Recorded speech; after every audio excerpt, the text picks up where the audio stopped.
Quenching कैसे decide करें। हाँ, इसको हम ऑयल में करेंगे, इसको हम वाटर में करेंगे, इसको पॉलीमर में करेंगे। तो जो प्लेन कार्बन स्टील है, प्लेन कार्बन स्टील जिसमें कार्बन है, मैंगनीज है, सिलिकॉन, सल्फर और फास्फोरस। स्टील के लिए 5 एलिमेंट होना बहुत जरूरी है। कोई भी स्टील होगा तो कम से कम 5 एलिमेंट रहेंगे। वो है कार्बन, मैंगनीज, सिलिकॉन, सल्फर और फास्फोरस। इसके बाद कुछ भी ऐड होता है, क्रोम, मोली, निकल, वो सब एलॉय स्टील में आता है। प्लेन कार्बन स्टील की बात करते हैं, इसमें 5 एलिमेंट रहते हैं, जिसमें एलॉय एलिमेंट आ जाएगा, जिसमें क्रोम, मोली, निकल, वेनेडियम ये सब ऐड हो गए, बोरोन। इसके बाद आता है माइक्रो एलॉय, इसमें बोरोन भी आता है, टाइटेनियम, वेनेडियम ये सब चीज़ें भी आती हैं। हमारी प्लेन कार्बन स्टील की बात करते हैं। प्लेन कार्बन स्टील जिसमें 5 एलिमेंट है और 0.4-0.5 तक कार्बन है, तो उसको वाटर क्वेंचिंग कर सकते हैं, कोई दिक्कत नहीं।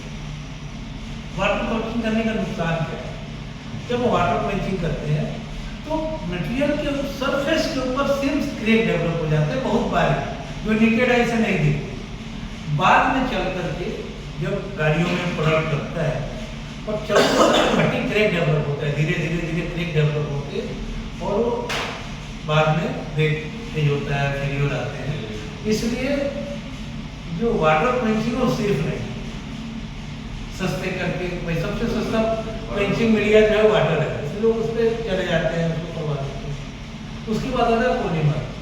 पॉलीमर में डाइवर्सिटी बहुत है, अब चेंज कर सकते हैं उसको, 2% पे भी सेट कर सकते हैं, 4 पे कर सकते हैं, 8 पे, 10 पे, 20 पे, डिपेंड करता है आपका मटेरियल क्या है, टेम्परेचर क्या है, किस तरह की रिक्वायरमेंट है, तो पॉलीमर पे भी काम कर सकते हैं कोई चीज़। सबसे सेफ और अच्छा क्वेंचिंग मीडिया है वो है ऑयल, उसका रिजल्ट हमेशा ही बेटर रहता है। बाकी पॉलीमर को संभालना बहुत मुश्किल है, इरिटेशन प्रॉपर होना बहुत जरूरी है, नहीं तो फिर दिखते हैं। तो इसलिए जो प्लेन कार्बन स्टील है वो कम से कम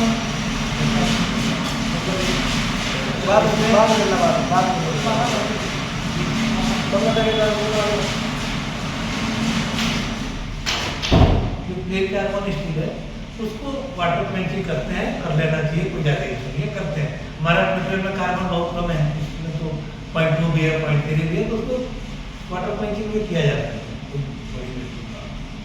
लेकिन जिसमें भी क्रोम है, जिसमें मोली है, जिसमें बोरोन है, उसको वाटर क्वेंचिंग से बचना चाहिए, उसके लिए पॉलीमर वगैरह।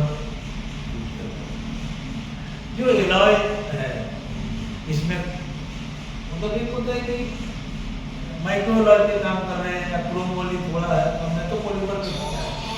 लेकिन यदि क्रोम मोली ज़्यादा है या हमने किसी पार्ट को कार्बनाइजिंग किया है, तो उसको कभी भी पॉलीमर और ऑयल में क्वेंच नहीं करना चाहिए, उसको ऑयल में, पॉलीमर और वाटर में नहीं जाना चाहिए, ऑयल में जाना चाहिए। अपने पार्ट में क्या हम कार्बनाइजिंग कर सकते हैं, जो कार्बनाइजिंग फ्लूइड देते हैं ना, वो कार्बनाइजिंग का ही काम करता है। इसलिए अपने प्रोडक्ट में हमें कभी भी वाटर क्वेंचिंग नहीं करना चाहिए। जिस पार्ट को भी हमने कार्बनाइजिंग किया है, कार्बनाइजिंग पार्ट को भूल करके भी वाटर क्वेंचिंग नहीं करना